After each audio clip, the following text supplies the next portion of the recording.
Shinji Mikami is a gaming industry veteran and is one of the minds responsible for one of gaming's largest survival horror franchises, Resident Evil. While he no longer works for Capcom and Resident Evil has gone in the direction of an action series, Mikami has now collaborated with Bethesda to bring a new IP that's trying to recapture the classic action horror game, The Evil Within.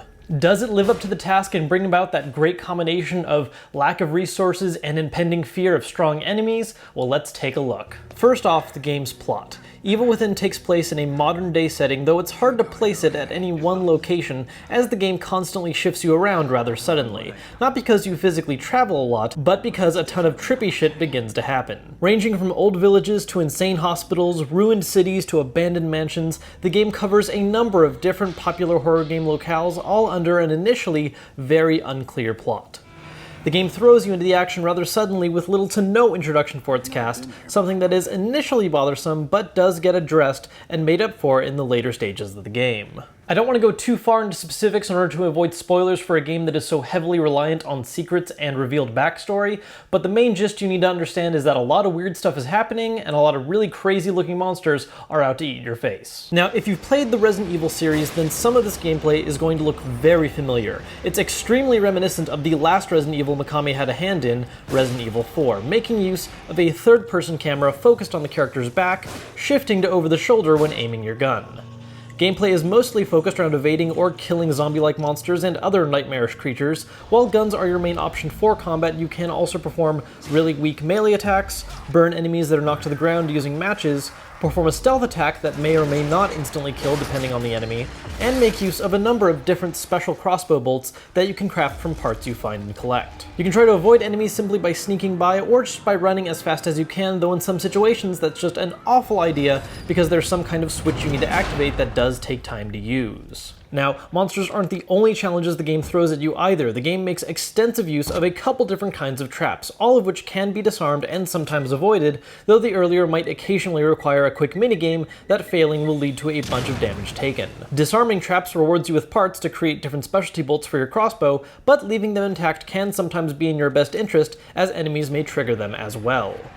As you get through the game, along with picking up ammo and items to use, you'll also collect green gel that works as a form of experience, allowing you to buy passive upgrades that improve your base statistics like health and melee damage, upgrade your guns, or your carrying capacity for ammo and other useful items. There are also a number of times when progression isn't just as simple as kill some enemies and avoid some traps. The game does have a few minor puzzle segments or impossibly difficult enemies that take some strategy to dispatch, adding a good bit of variety to keep the core gameplay from feeling too stagnant. The game's most consistent form of difficulty mostly comes from how it restrains your resources. Most enemies are relatively slow, and while you can occasionally miss, it's not too common. The big problem, though, is that enemies can be rather plentiful at times, and even with headshots or stronger weapons, it can take a few hits to bring each one down. Add on to this the fact that melee attacks are pathetic until you practically max the stat, and you'll find yourself running skim on supplies pretty often throughout the game.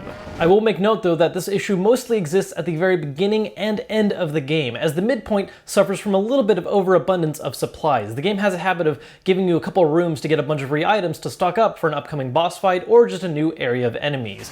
Plus, there are a few items you get during this midsection that are extremely abusable against early on bosses, especially the freezing bolt, which just makes some bosses completely laughable.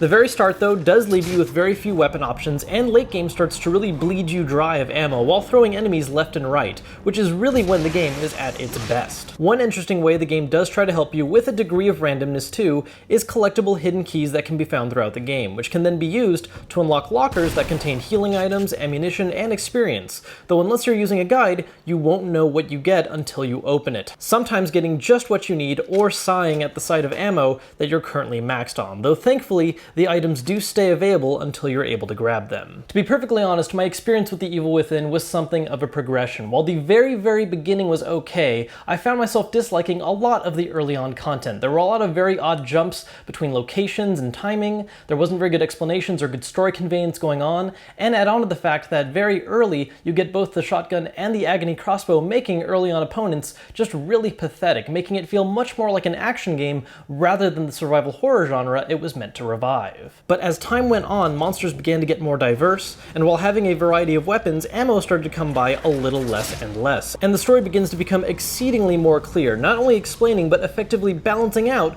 the game's rocky start and introduction.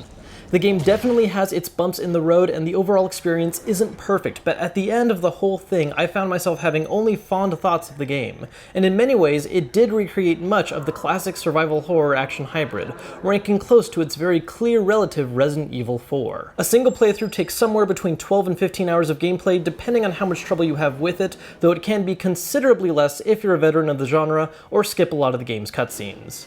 If you're the challenge-smashing type, the game does offer 2 higher difficulties unlocked after a single playthrough, potentially giving you at least a second helping of the game. If you're a fan of older school Resident Evil, this is a title you simply must check out, and even if not, and you're just a fan of horror action games in general, like Dead Space, then this is still worth the effort. It doesn't start off on the right foot, but trust me, it's worth pushing forward to get to the game's stronger latter half. Well, that was my review of The Evil Within. If you guys want to grab a copy for yourselves, I do have a link posted down below in the description along with my Twitter handle. If you guys enjoyed the video, as always, please make sure to let me know by hitting that thumbs up button and subscribe if you have yet to stay up to date on all future reviews. I'll see you guys soon with more content, but until then, I'm Kevin Kenson, and I'll see you later.